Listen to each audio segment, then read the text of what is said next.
All right, what's up, everybody? Frank Red, locked in the dungeon once again. Got up to a couple of minutes late. I want to thank you for stepping in here. We really appreciate it. And I'm excited to do this show tonight. So much to talk about.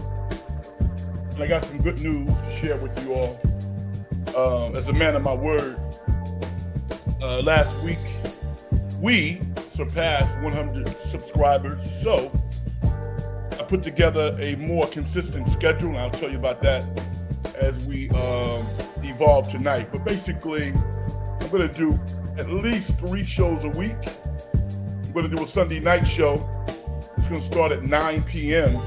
We're going to do at least 1 hour. Maybe we'll do a couple of hours. And whenever the topic suggests that we step in during the week, then certainly we'll do that. But we'll average probably about 3 shows a week, and then we'll just go from there. All right.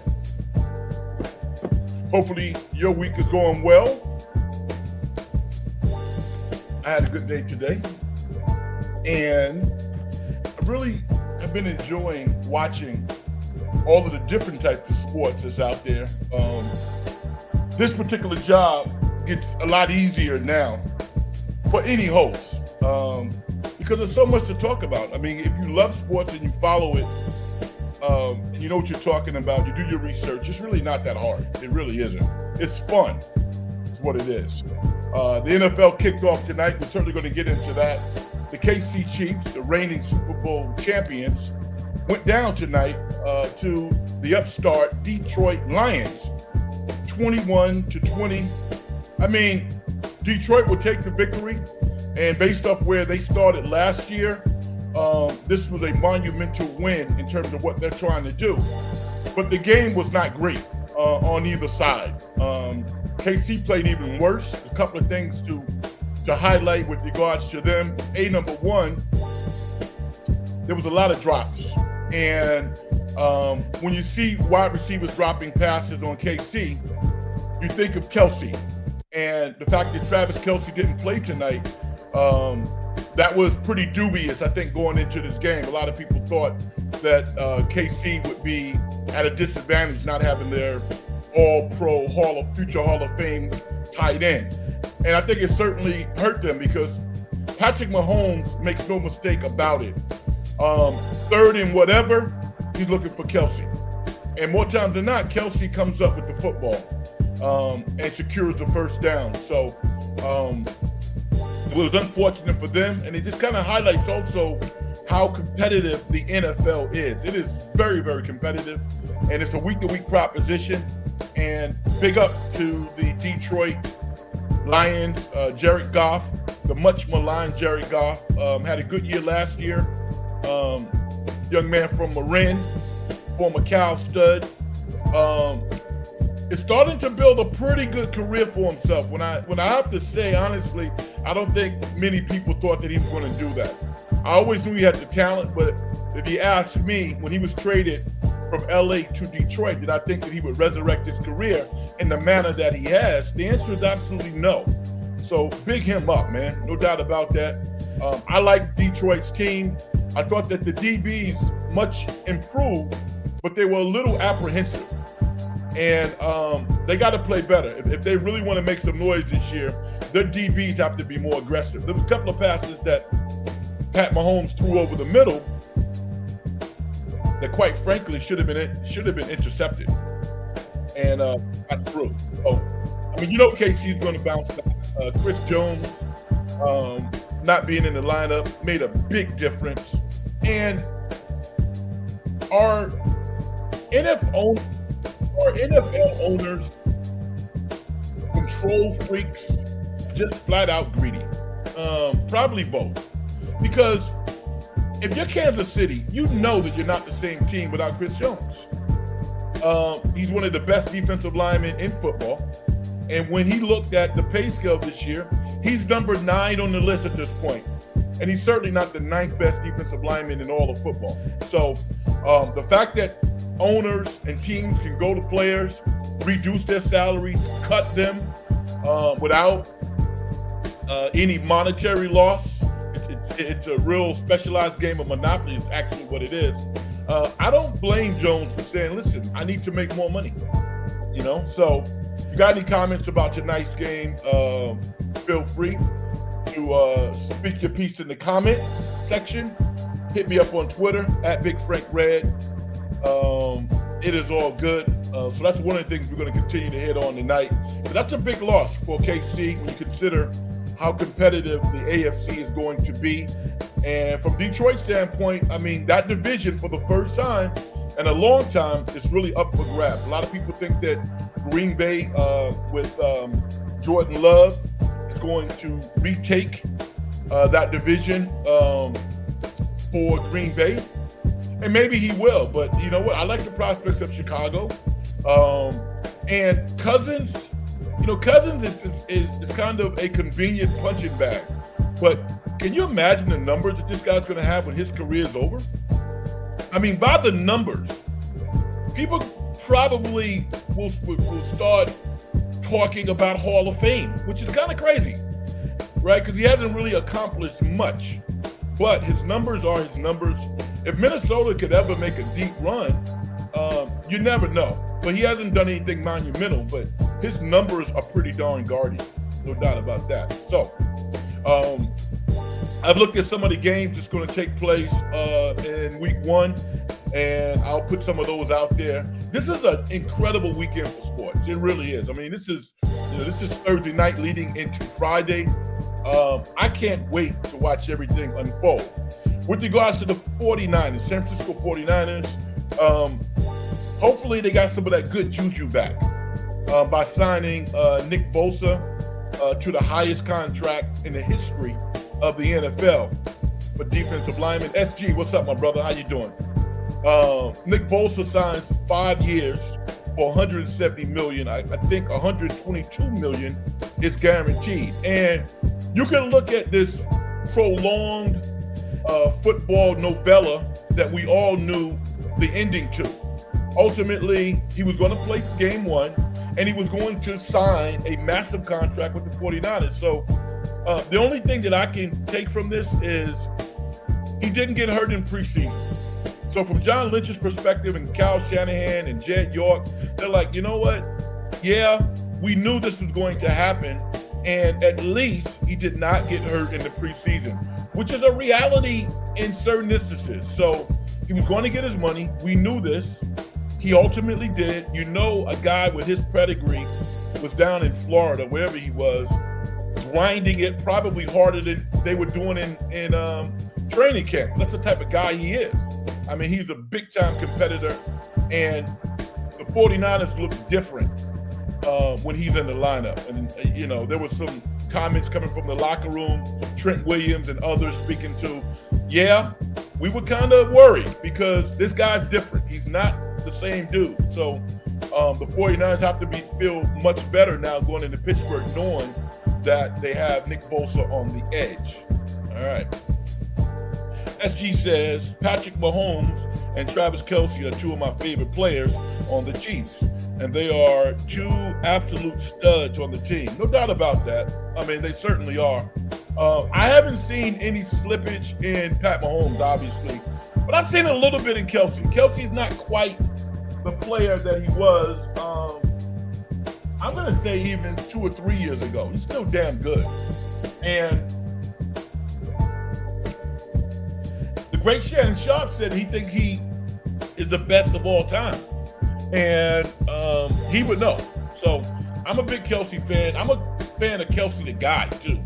So hopefully his sprained knee will heal quickly and he'll be back in the lineup for KC because they look different. All of a sudden, this bolted wide receiver cast that showed up last year, they've lost some pieces, they've gained some, but they didn't look pretty good. I mean, they didn't look that great tonight. They really let Pat Mahomes down for a lot of key drops, fumbles, very un-KC Chiefs-like.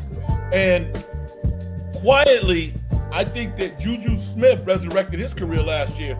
He was outstanding on KC. And the fact that he's no longer there, I think is another hit for them. But yeah, give Detroit the credit. They showed up and they got game 1. So you have to give them a lot of credit. I really like Dan Campbell as a coach. They got good players at the skill positions, and it remains to be seen whether or not they can take their game to the next level. Because if they don't, it's just window dressing. Because football is a one sport. Unlike baseball, unlike basketball, you can have a meteoric rise from being not very good the previous year. That's football. And I love that about the NFL, which is why I think fans really love football so much, because it's so darn competitive. All right. With regards to the 49ers going to Pittsburgh, how do you feel about that game? Because I'm going to say this. If San Francisco scores more than 24 points, I think that they have a pretty good chance to win. If they don't score at least 24, I can't see them beating Pittsburgh. Because I'm going to tell you why. We know that Pittsburgh's offense is going to be methodical. They're not a very explosive offense. They're better than they were last year. But they're going to make their bones on defense. If the 49ers turn the ball over, it wouldn't surprise me if Pittsburgh turned short fields into points. And if Pittsburgh can get up early against the 49ers, you know they're going to play either straight zone or cover two. That's what they're going to do. And the reason why they're going to do that is because they have linebackers who know how to tackle. They put a lot of pressure on the quarterback, and they got smart players in the back end. So there's no reason for them to be playing a whole lot of man. The 49ers don't have blazing wide receivers. They don't. They have fast wide receivers that can catch and run away from people. But if you're a DB and you're making sure that they don't get behind you, you can kind of control the game. Now, that game plan goes out the window if the 49ers get up early. It's a totally different game plan at that point. As she says, hey, Frank, you started quarterback for the Steelers. Pickett. Pickett's starting. And, I mean, Ryan Trubisky,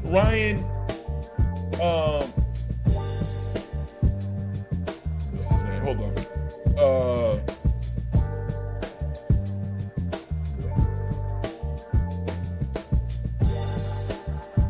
Trubisky is a really good number 2 quarterback in the NFL. He probably thinks that he has one more shot at being a starter. And maybe he does. I don't know. But he's solid. I mean, he's had his moments in Pittsburgh. No, his name is not Ryan Tannehill. His name is Trubisky. I probably got the first name wrong, but his name is not Tannehill. Tannehill's the starting quarterback for the Tennessee Titans. All right.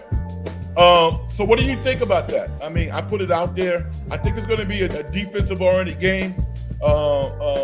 Certainly Pittsburgh wants to run the ball. I think that they pride themselves on being physical. The 49ers have a tremendous defense. So it's going to be a competitive, Mitchell. Thank you, I appreciate it. Mitchell Trubisky is his name. And he's not starting. Pickett is starting, who showed promise last year as a rookie out of Pittsburgh. He's been excellent in the preseason, which doesn't mean a whole lot, but it means something. Think about that. It doesn't mean a whole lot, but it means something. Meaning that Pittsburgh is not going to show their entire game plan or put their quarterback in a position where he's going to put himself in harm's way in the preseason. But he made all the fundamental plays, and I think that they have to be encouraged by that. So that's a game that I'm looking for. There's so many other games that are interesting in week 1 in the NFL. Joe Burrow got his money. We knew he was going to get paid. And when you look at Joe Burrow is kind of like Nick Bosa. There's no negativity with regards to whether or not he should have gotten the money that he got. He deserved it. What do you got? $275 million. I don't know how much is guaranteed, but I mean, he's a top 5 quarterback, and he's probably the youngest among the great quarterbacks in the NFL. So good for him. I love it when players get paid. I do, because owners, it's like an ATM machine. It really is. And they got a tight-knit group of who they let in. I mean, hey, listen, Magic Johnson is a minority owner of the Dodgers. He's a minority owner of the Washington Commanders at this point, and that is phenomenal. When you consider where Magic came from, where he is in business, that to be a part of literally, I mean, people can talk about worldwide soccer, but I think in the United States, obviously, it's the NFL. That's the top league. And for Magic to be a part of that ownership group in Washington, I think it's fantastic. But can you believe that there's not a majority NFL owner? I mean, can you believe that there is not a majority black owner in the NFL at this point? And people might say, well, it's not about race. It's about who can afford and stuff like that. You know what? It speaks volumes when you have that level of diversity all throughout the NFL. And it's not like the money isn't there. The money is there. And I would like to see it. I think it would inspire people to do bigger and better things than maybe they can conceive at this point. And it's profitable.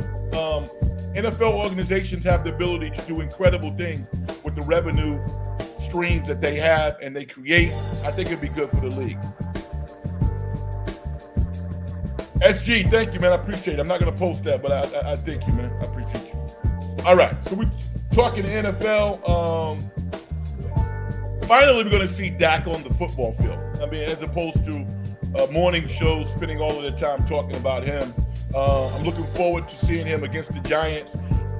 You know what? I like Dak. I don't particularly root for the Cowboys. I never root for the Cowboys. I grew up in New York.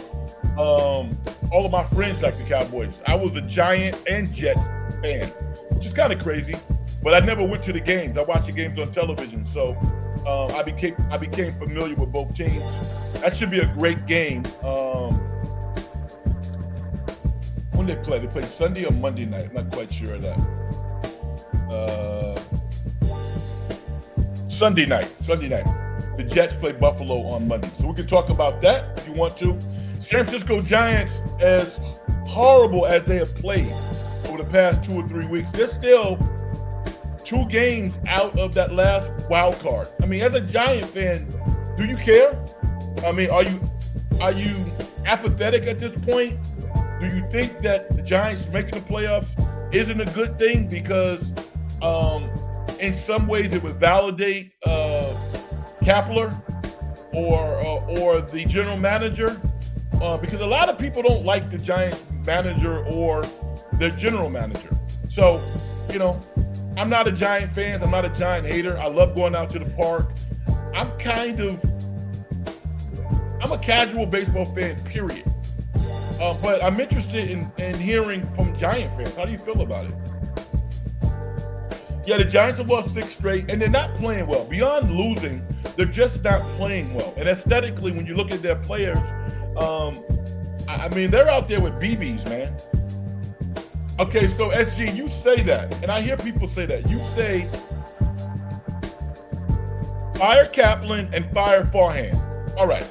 Now, beyond the technicalities of baseball, can you build a strong thesis of why they should be fired? They're 70-70. The San Diego Padres are what? 8, 9, 10 games below 500? The Yankees are 70-70. So, you know, make the thesis, build the thesis why Kapler, as much as people don't like him, and they don't like the general manager, Farhan, why should they be fired? You know, the best thing that the Giants did was not signing the player who's on Minnesota. I mean, thank God for their doctors, because I think we were up in arms. You know, because, I mean, that was almost like a slam dunk. And then they did a good job trusting their medical doctors and probably saved themselves. Yeah, Farhan Zaidi. I didn't know that his history also was with the Oakland A's. I didn't know that. But yeah, I'm not going to spend all my time talking about the Giants, a 500 team with some encouraging players. but no real stars who are everyday players. They got good players. Some of the young players are definitely coming up, but they don't jump off the page like some of the players on the Houston Astros or Ellie De La Cruz in Cincinnati, some of the players in Atlanta. I mean, the Giants don't have those players. They don't. If they did, I would probably become a bigger fan. But, they don't have those guys. They don't. They have solid young pitchers, a hard-working bunch. I'm going to say this. The fact that the Giants are 70-70 is mind-boggling to me. It's crazy. I did not see that coming. So, you want to talk about the Giants a little bit? We can do that. The NBA business, all right?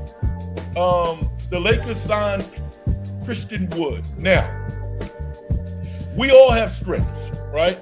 We all have challenges.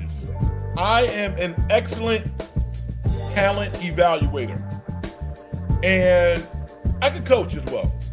I know basketball. My favorite sport, and probably I'm most knowledgeable about basketball, but I know all the sports, but I know basketball. The Lakers signed Christian Wood, and that is a net negative as far as I'm concerned. I think he's going to give LeBron James headaches. Just not a very instinctive player. Just not. And it pisses me off because it's not like he doesn't have talent. This dude is 6'11", athletic, can block shots, pretty good touch around the perimeter, but no instincts. Doesn't really understand pick and roll. It's not a real instinctive man-to-man defender. Does not want to post up. Rob Pelinka's done a hell of a job. This was not a move that I think he's going to look back and feel good about over a period of time. I just don't think so. So I think that actually helps the Warriors. Our World Cup team plays Germany again this morning at 5:30 a.m. I'm one of those people who I love basketball, so I'll actually be up watching it. I get up at 6 o'clock anyway, so I'll get up and watch that game. I'm interested because guess what? Germany's good. I don't know if Germany can recover from that brouhaha between Dennis Schroeder and the German coach. You guys saw that? I thought that was just that was straight disrespectful. I mean, can you believe that? Can you imagine an American coach in 2023 basically shoving a player by the shoulder? But nah, that would never happen. So, I think Dennis Schroeder said something to the effect it was spirit of the moment, but I didn't like it. I thought it was terrible.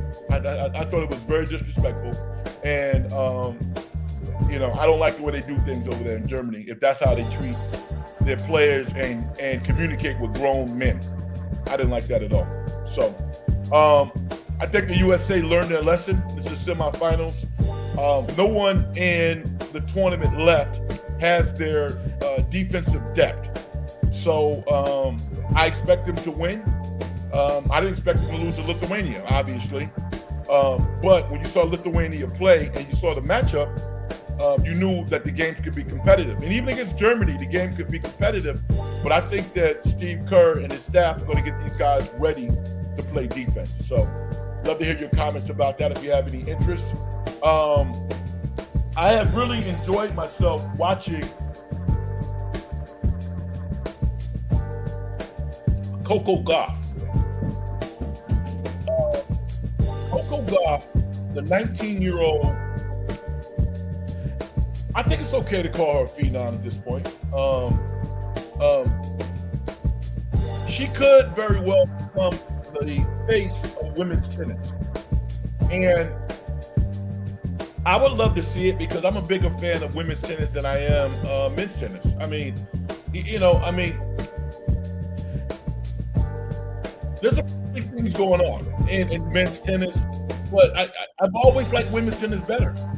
And love watching Coco because Coco, as I said before, the last time I did a podcast, Coco combines the talent of a Serena and a Steffi Graf.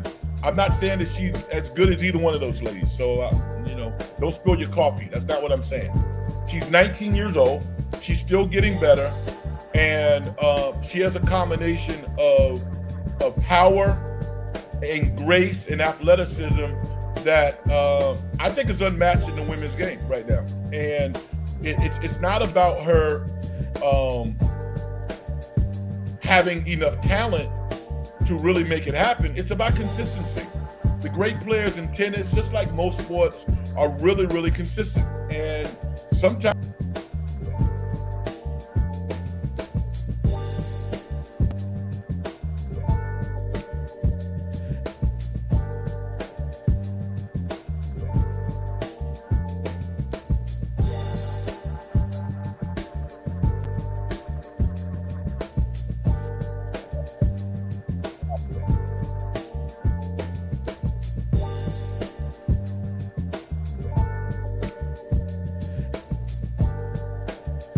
all right, sorry about that. Little technical problem for a second. Frank is here, dude. I'm here. SG, I'm back, right? You see me?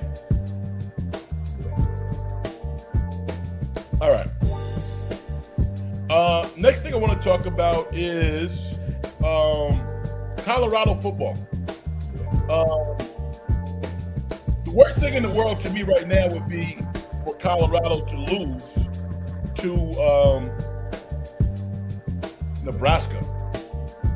I'm back, SG. I'm back, D.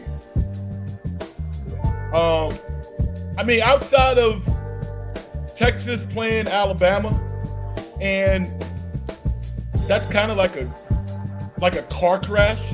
We want to see something crazy happen, and hopefully, that's going to be an event. But we all think Alabama's going to win. I mean, no one thinks that Texas is going to go to Tuscaloosa. They're not beating Alabama at home. I don't see that happening. I'm actually, Patrick, what's up, brother? What's up, Patrick?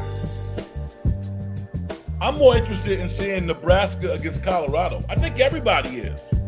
And the cool thing about that is that you have as many people rooting against Deion as you have, Tuscaloosa. There you go. Tuscaloosa. There you go. I was actually born in Alabama, by the way, Patrick. Did not grow up in Alabama. I did go to 5th grade in Alabama. But I was born, man. Yeah. About 45, 50 miles from the Florida state line. I often think about that sometimes because I would have gone to a high school that was a big time high school, Escambia County High School down in Atmore, Alabama, that had produced quite a few NFL players. So maybe my life would have been totally different. Maybe I would have been more of a football player than a basketball player. But I think about that sometimes. Yeah, Travis Hunter is no joke. Special talent. I think he's clearly a better DB prospect than he is a wide receiver. And I say that because rarely do you find defensive players who can attack the football the way that he can and also run the way that he can. I mean, he is a flat-out shutdown corner, top 5 pick when he comes out, and he can catch the ball off. So yeah, he is one of the best players in all of college football. I also like watching Shedeur Sanders play quarterback, and I like it because I can see Brady's coaching influence on him, because he's not the best athlete in the world. He kind of has a weird running style, but the way that he keeps his shoulders square, he has a very stable base, and he goes through his progressions from right to left and from left to right. That is straight Tom Brady. That is straight Brady. And Brady actually has been doing that his days at Michigan. I didn't really get a chance to see him play in high school, but I watched him quite a bit at Michigan. And he was good at Michigan. He just wasn't a great athlete. But Um, I'm having a lot of fun watching Shador play. Stanford goes down to USC, and what do you guys expect? I mean, I like watching Stanford play. I do. I've always liked watching Stanford play because they've always leaned on the mental part of football. You know, they didn't necessarily have the best athlete. They had great skill players, but they played smart football, and they were tough, and they were physical. And as a result, they were able to beat a lot of teams, and I like that. Cal is going to get a check in Auburn, Alabama. That's who they play. They are going to get a check. You know, that's what they're going to do. Put my glass on for a second. Patrick says, I wish in college football the playoffs were more crazy. The number one team always just dominates and everybody knows. Laugh out loud. Yeah, it's still fun though. And minus the check, Patrick, it would not be fun. But the fact that, I mean, these programs need money, you know? Although you wouldn't expect to see a quote Power 5 team like a Cal, you know, going down to Alabama with hat in hand looking for a check. You would expect them to, you know, play anybody in the country and be competitive. They're a Power 5 team on paper. But that's just not the reality.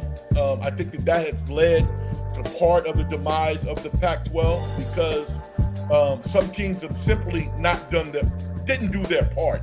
And I think that the real big money teams in that conference, as selfish as they were and are, I think that they took that in consideration and were like, why are we paying these horrible teams that don't really care about winning, that are not doing anything to promote this conference? And as a result, I think that was part of the fallout. I still think they should have stayed together. I think that they ultimately would have prospered, but I get it. I really do. There's no reason why Cal should be as mediocre as they are. No way in hell. What do you think about Colorado and Nebraska? Is everybody on board now that fast? I got Colorado going 9-3. And I thought that they would go 9-3 even before I looked at the schedule, even before I saw them play. I just saw the skill positions, and I was like, they're going to win a hell of a lot of games at home. The fact that they've already beat TCU on the road is pretty impressive. So I'm excited. That's the number one game that I want to watch. And then Alabama against Texas.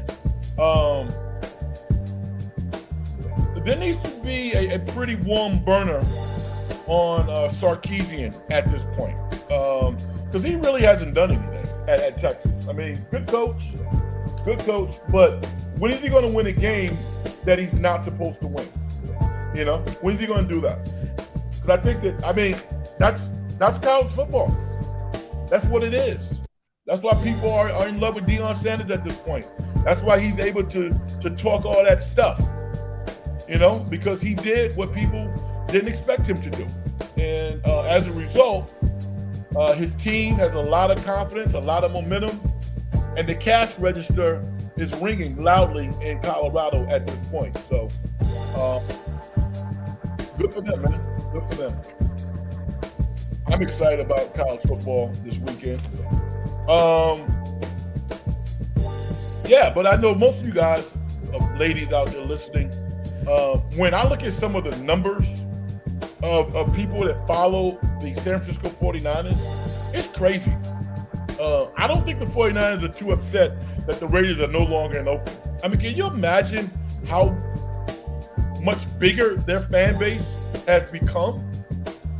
Crazy, you know, and they had a gigantic fan base. They didn't need the Raiders leaving Oakland to build on their success, but they're not upset that the Raiders are not here. That's for sure. Patrick said, Deion is going to bring so much money to that school. Oh, yeah. Yeah, absolutely. I mean, last week, you see the athletic director hugging Shador after the game and Hunter. I mean, he damn near broke their collarbone. He was hugging those guys so hard. And I'm happy for him, man. I'm happy for him because he took a chance on Dion that no one else took. Mark Graves, my man. What's up, brother? Appreciate you. Always supporting us. And we put a lot of stuff out there already. You know, I can kind of reset. But we're talking about what's going to happen with the San Francisco 49ers going to Pittsburgh. 49er fans out there, are you guys really confident that they're going to win this game? And if so, tell me why. Why are you so confident? Or do you have some trepidation about this particular game? I do, simply because I'm a big Mike Tomlin fan. And I have incredible respect for Kyle Shanahan's coaching ability. But these are the types of games that Mike Tomlin usually wins. You know what I'm saying? So from the 49ers perspective, they're going to have to execute their game plan. And overall, I think they have better skilled players. They do. There's no doubt about that. But Pittsburgh's alignment defensively, I think, is always among the best in the NFL. And they're not going to play the 49ers, man. No way in hell. They're going to play cover 2 or they're going to play straight zone. That's what they're going to do. And they're going to put pressure on the quarterback and they're going to tackle. That's what they're going to do. And the 49ers score more than 24 points, I think that they win. But if the game is somewhere between 17 and 24 points, I think Pittsburgh gets that done.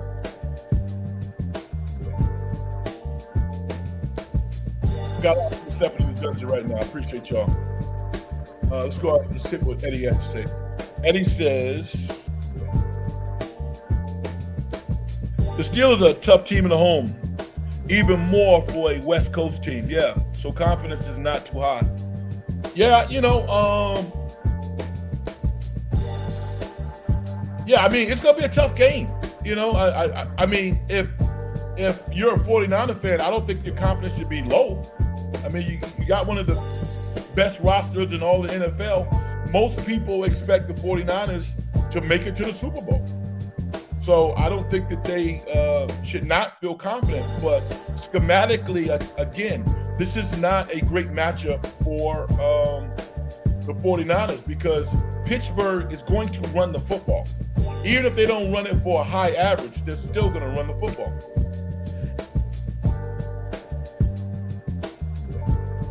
Got my man Will B out here says, I think the Niners will pull through. Yeah, it's going to be a tough game, and there's no reason why you shouldn't think that.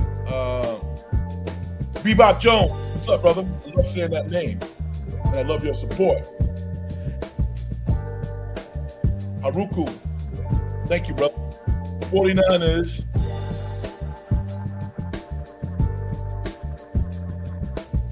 '49ers unloading on Sunday. Debo, Ayuk, Jennings, Kittle, McCaffrey, Mitchell, Trentwood. Yo, they got some studs, don't they? They do. They got some ballers, yo. Yeah, Bebop, yo, man, I'm with you. I was like, I had a quiet moment this afternoon, and excuse me for a second. I had a quiet moment this afternoon, and I was just like, yo, you mean I don't have to talk about, you mean I don't have to listen to people rehash the same stories over and over again about what's going to happen in football? I mean, yo, man, I don't use any drugs at all. I don't. And during the pandemic, I surprised myself because I was pretty cool most of the time without sports. I found other things to do, but I love football. I love to watch football. I enjoy playing football as well. But man, I'm a little embarrassed now because people have passed me by. But I got a nice 58-inch television. I'm gonna be sitting right there, watching every game that I can find, having a ball. Now I'm asking you guys a question. Have you guys signed up for NFL Ticket on YouTube? Because I never did before on DirecTV, but I think I got to do it now. I mean, have you guys locked in? Are you ladies locked in already? I think I'm going to get it. SG, I saw his birthday is October 27th. Hold on. No, it's on the 18th. All right. Good luck with that. Yeah, will be. The 49ers skill positions are back. No doubt about that. Central Valley Kings, he says, NorCal Sports, shout out you. And I subscribe. Oh, man. Thank you, man.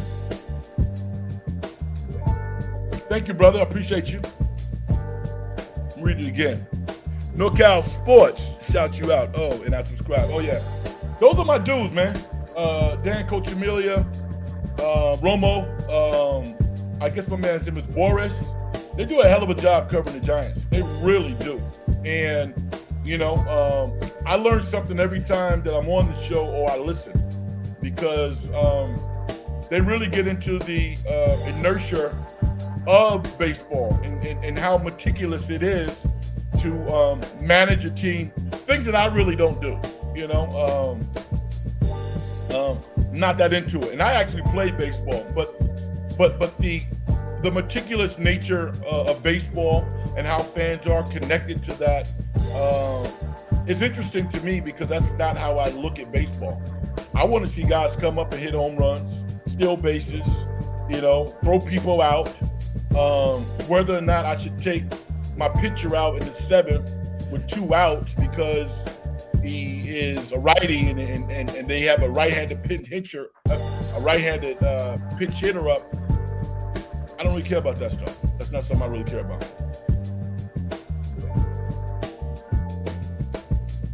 Okay, so Mark, you said you had it last year. Are you getting it this year or no?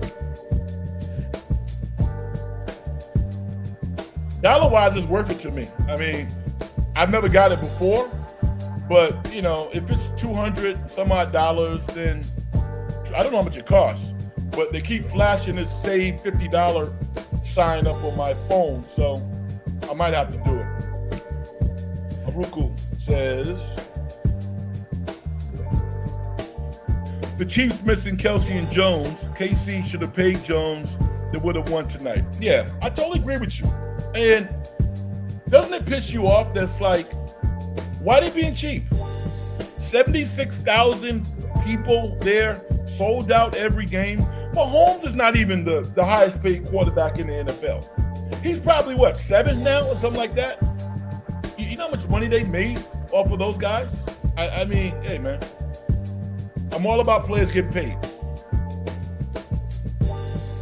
Jimmy says the 49ers,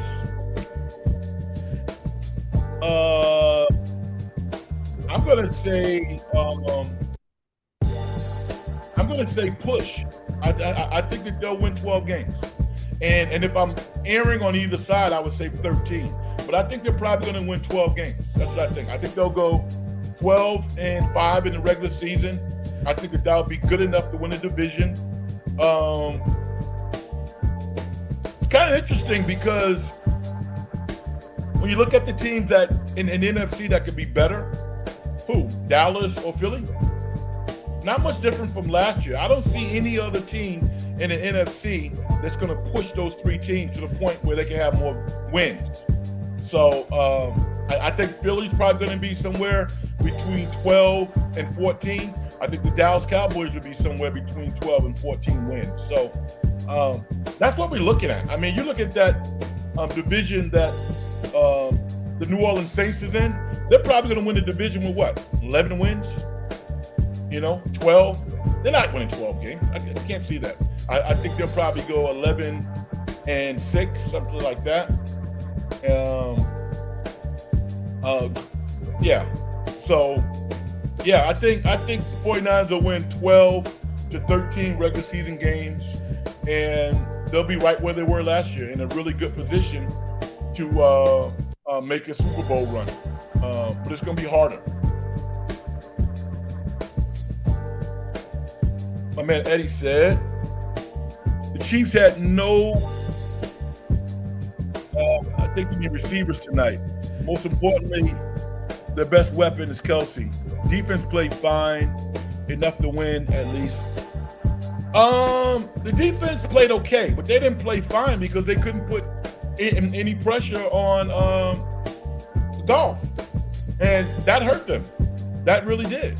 I mean, when Chris Jones is just blowing up offensive lines, and they're really, really good, there's no reason why he should not have been paid and in that lineup tonight. I mean, you know, that's all ego, man. That is all ego. And yeah, a lot of drop passes. Yeah, a lot of drop passes tonight. Haruku, you're absolutely right. I actually felt bad for Anthony because that's why the Giants got rid of him. You know, and you cannot drop passes. You cannot. You can't fumble and you can't drop passes. I mean, it could be like your nephew or somebody. It doesn't matter. If you turn the ball over in the NFL because it is so, I mean, the football is so valuable and those possessions are so rare, you won't be around. The quarterback won't throw to you and the coaches will not put you in the game. They will deactivate you and ultimately they will cut you. That's the bottom line. Take a look at my man Jimmy. He says, I think the Chiefs don't want to pay top dollar for Jones because that would be a slap in the face of Kelsey and Mahomes, who aren't making top dollar at their positions and taking cuts for the team. Yeah, and I think that's the problem. Why should Patrick Mahomes take cuts for the team? No, I don't think that should happen. I think football should run its cycle. And I mean, the onus to me is on KC to pay Patrick Mahomes. Kelsey, like I said before, Kelsey is he's not the player he was 2 or 3 years ago. He's just not. He's real good. He rarely drops the football. He's an excellent route runner. He's clutch. But Travis Kelsey is not stretching the field now the way that he was 2 or 3 years ago. So he's among the highest paid. He's paid, what, top 5 as a tight end right now? And he's already said, you know what? Money is not the most important thing to me. And if that's how you feel, then that's all good. I have absolutely no problem with that.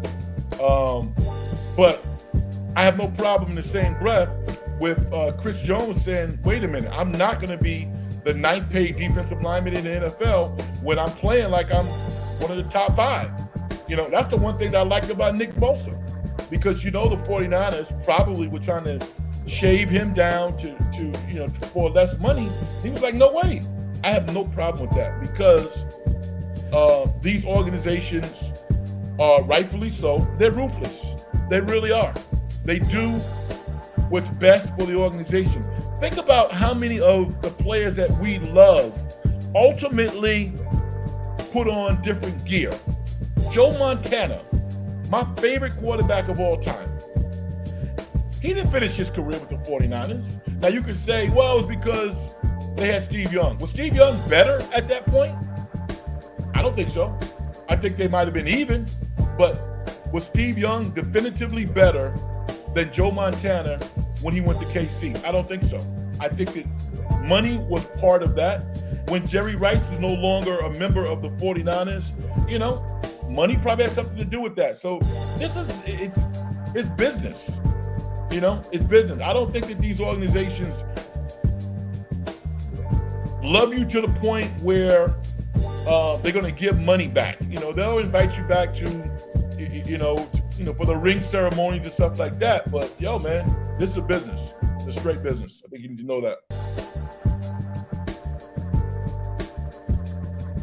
Haruku says, not everyone is Ronnie Lott and cutting off a piece of your finger to keep balling. Yeah. Ronnie Lott's my favorite football player of all time, by the way. Met my idol. Met Ronnie Lott. I met Ronnie Lott at a Sharks game, and he could not have been more gracious. I was covering the Sharks, and I met him in the service elevator with him, his wife and his kids, and it was, 30 seconds, hello, and all that good stuff. But he was really, really cool. That was really good. SG says, the 49ers would run the ball down the Steelers' throats. And you know what? They might. Pittsburgh's going to have a horrible game if that is the case. But the 49ers take great pride in running the football. And they have excellent running backs. They just got to stay healthy. That's all. As dynamic as McCaffrey is, he has been hurt various times in his career. Fortunately for the 49ers, that has not been the case since he's been here. And I think quietly, that's why, no one was knocking on his door talking about any type of reduction of salary or giving money back, because he was so productive last year. And he's tough. He's a tough guy. So there's no reason why the 49ers can't win this game on Sunday. But it's going to be tough. And there's no reason why Pittsburgh can't win. Pittsburgh has an excellent field goal kicker. The 49ers are a little shaky in that area right now. No one really knows what's going to happen. Do you think Dame gets traded before the season? I'm going to say yes. And it's funny. About 3 or 4 weeks ago, I had a good conversation with Dame's agent, Aaron Goodwin, who has been incredible to me. And we didn't talk about the trade, obviously. We talked about basketball, we talked about Dame, and just kind of what a great guy Dame is. And I'm just hoping every time I watch that Gatorade commercial that's running now with Dame, I think about him and I say, I just hope that this guy's humanity doesn't be the deciding factor in him not getting traded. Because that would be a shame. Because he's really a good guy. This is not Hollywood. This is not make-believe. If you look at what Dame has done for his high school every year, buying sneakers, uniforms, remodeling the gym, Damian Lillard is a class act. And Portland's not hurting themselves by trading him to Miami. They're just not. They're just not. Scoot Henderson is ready to go. Shaden Sharp is ready to go. They need to have the opportunity to galvanize that Portland community. And you're never going to get equal value back when you trade a superstar. So that idea from Portland is crazy. Now, if I'm Portland and Miami, it's like, Miami meaning Pat Riley, don't even ask me about Jaime Jaquez because I'm not trading him. I'm pissed off as I'm Portland because I want that guy, right? But if I'm Pat Riley, I am not trading Jaime Jaquez. It ain't happening. It's not happening. You can forget about that. Tyler Hero, you can have him. Any other of those guys you want, and we'll give you a couple of picks. Farm the picks off if you want to get somebody else, but Jaime Jaquez is going nowhere. All right. My guy, another one of my guys, Ronnie Iglesias. I really appreciate you, brother. Yo, Frank, it's great to have football back. Amen.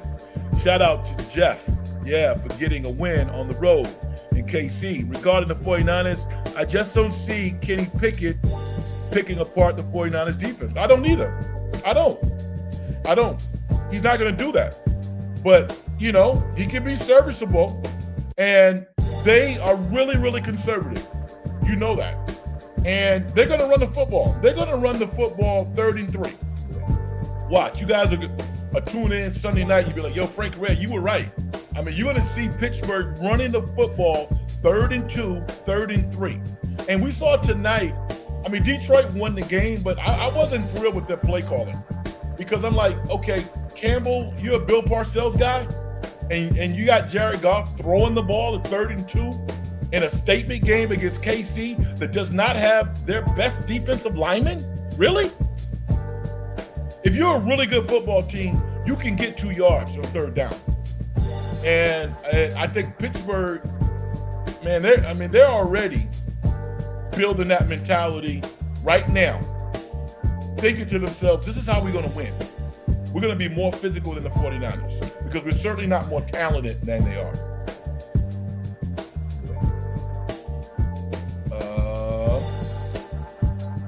I want to bring my man up here, yeah. Romo, give you a shout out, brother. Thank you, man. I appreciate you.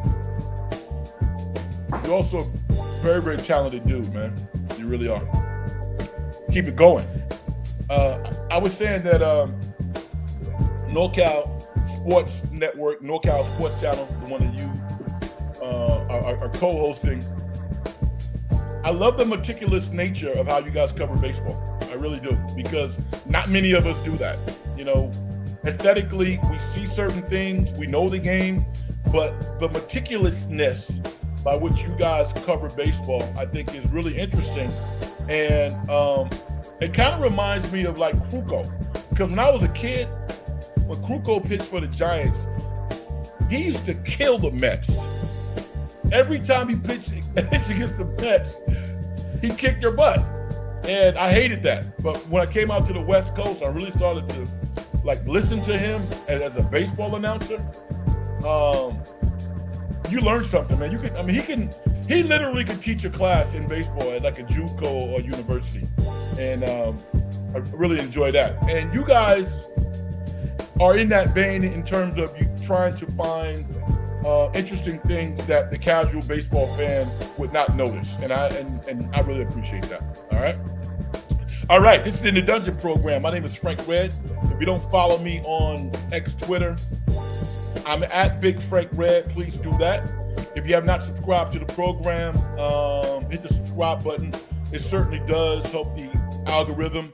At the start of the show, I mentioned that because we're over 100 subscribers now, we're going to be more consistent. I'm going to do a Sunday night show. It's probably going to start at 9 o'clock. We're probably going to do at least 1 hour, and maybe even longer, depending upon what's happening throughout the weekend. That was a time slot. I actually did 8 to 10 when I was doing radio, but 9 to whatever, I think, is a pretty good place to start. As you can see, we're starting to get more and more traffic participating in the show. I really appreciate that. And if you call yourself a sports talk show host and you can't do an entertaining show right now, where we're currently are seasoned in the world of sports, then you should probably hang it up. All right, turn in your mic, donate your headphones to the Smithsonian, and pick up pickleball, something like that, right? Because it's fun, man. I mean, there's so much to talk about. It's unbelievable. Yes. Post-football show, yeah. I mean, obviously football is going to be a major talking point when we do a show.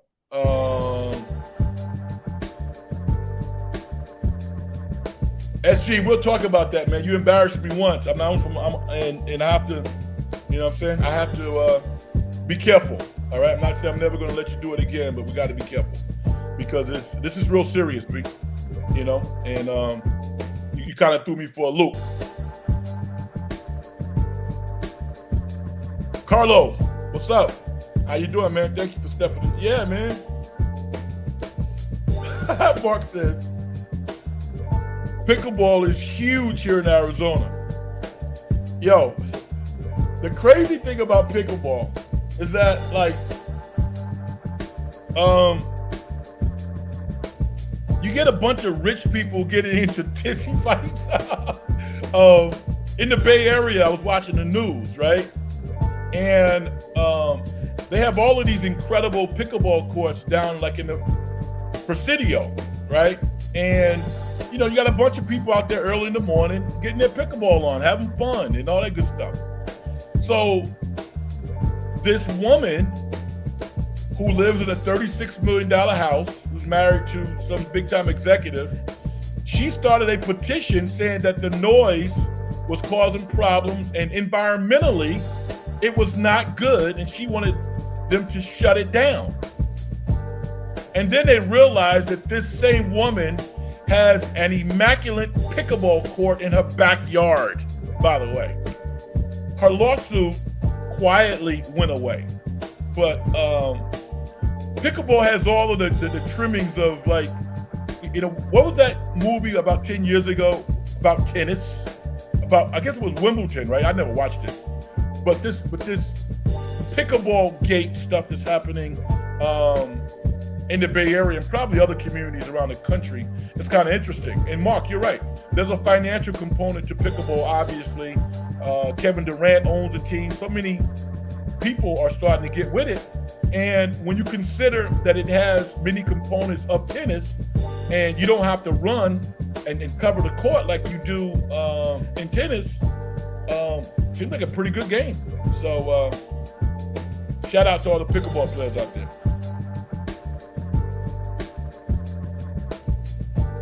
I put this up there, Carlos, because I needed to hear that, man. I thank you, brother. You said, love the show, Frank. You know what? Let me say this. The traffic is starting to increase in the show, but, you know, I'm just as happy to be talking to 3 or 4 people as I would be talking to 20 or 25 or 30 or 15, whatever. It's really about, you know, the passion, man. I have great passion doing what I do, and people like yourself who support me, I salute you, and I say thank you. And one of the things that I want to always communicate to people is that, yo, this dude is really doing the work. He knows what he's talking about, and he's passionate about what he's doing. And I believe that in and of itself will take the show wherever it's supposed to go. But things are getting better, and I'm happy. And that's a tipping point. This is the internet. I mean, everybody has an opportunity to choose so many different vehicles, and the fact that somebody would tune into this program and check me out is pretty incredible. So, big up. Mark said $36 million house. Right. They can't. Yeah. You know what? Mark, there was a really intelligent woman who was interviewed by a local TV network, and she goes, "Wait a minute. I get the noise, but why can't we problem solve around this issue?" That's what we do in the Bay Area. We got all of these smart, energetic innovators, and we can't find a way to solve this problem. You know, I mean, she seemingly has some caring tendencies. I don't want to label her that, but when you want to have a petition to shut everybody else's fun down when you got a pickleball court in your backyard, come on now. That's not a good look on you. SG, it's all good, man. Don't worry about it. What's a game beyond the 49ers that you're interested in watching? There's been so much hype about Aaron Rodgers, the Jets, and Buffalo. I'm interested in seeing that. I like Hard Knocks, certain parts of it. They do an incredible job of storytelling. So I was digging that. So I would love to see Aaron Rodgers have success. And if the Jets won the Super Bowl this year, man, I mean, think about that. They haven't won the Super Bowl, was it 67 or 69? My whole life growing up, I used to bounce at this Mexican restaurant on West 3rd and Lexington. And a lot of football players would come in there. I was like a senior or just graduated from Florida. And I would see these guys all the time. And, you watch them on television, you'd be like, whoa, Mark Gaskell would come through. And Walker would come through.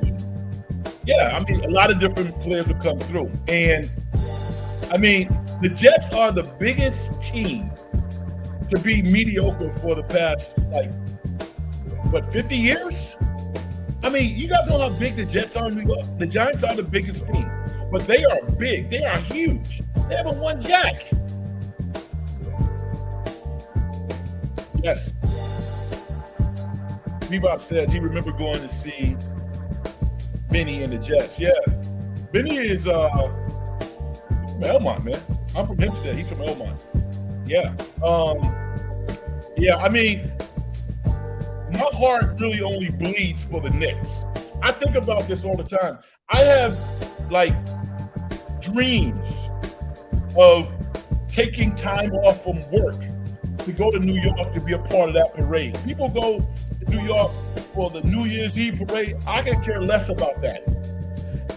If the Knicks won an NBA title, it would be like a spiritual moment for me, man. I love the Knicks. I love two things: the Knicks and my mother. That's only that. I mean, you know. But yet, I'm not an irrational fan because I can look at the team and evaluate them and go, you know what? They're pretty good. They're not championship level.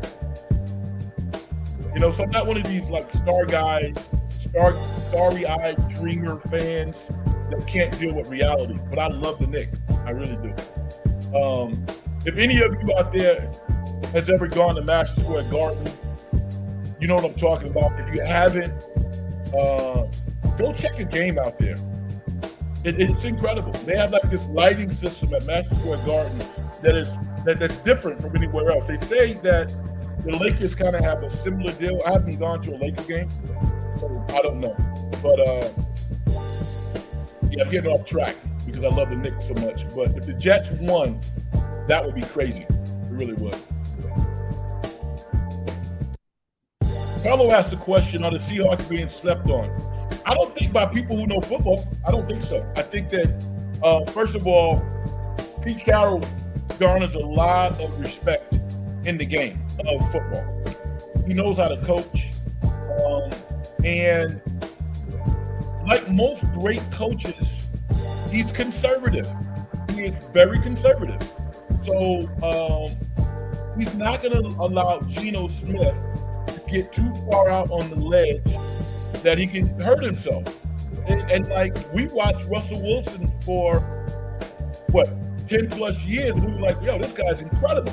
And he had a phenomenal career. But now we have to dial it back a little bit and say, well, what were they doing in Seattle to accentuate his talent and to keep him out of harm's way? Because I think that you could argue that happened.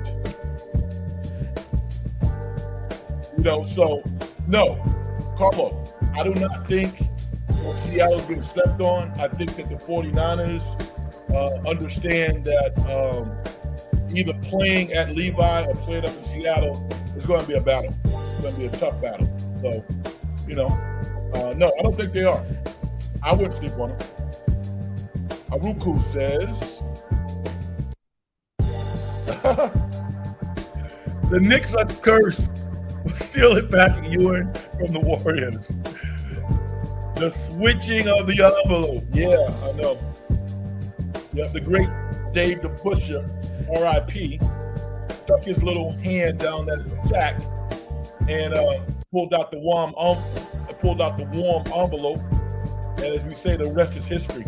I can't believe that Patrick Ewing has never won a championship. Good era. They played good basketball. Certainly had some opportunities, but yeah, man. A lot of people feel they're cursed. No doubt about that. Hopefully, I whetted your appetite for what is about to transpire over the next couple of days. Anybody know if who won that last tennis match? Did Madison Keys win or did she lose? I don't want to check. I want you guys to tell me if you guys know. Because if she won, that sets up an all-USA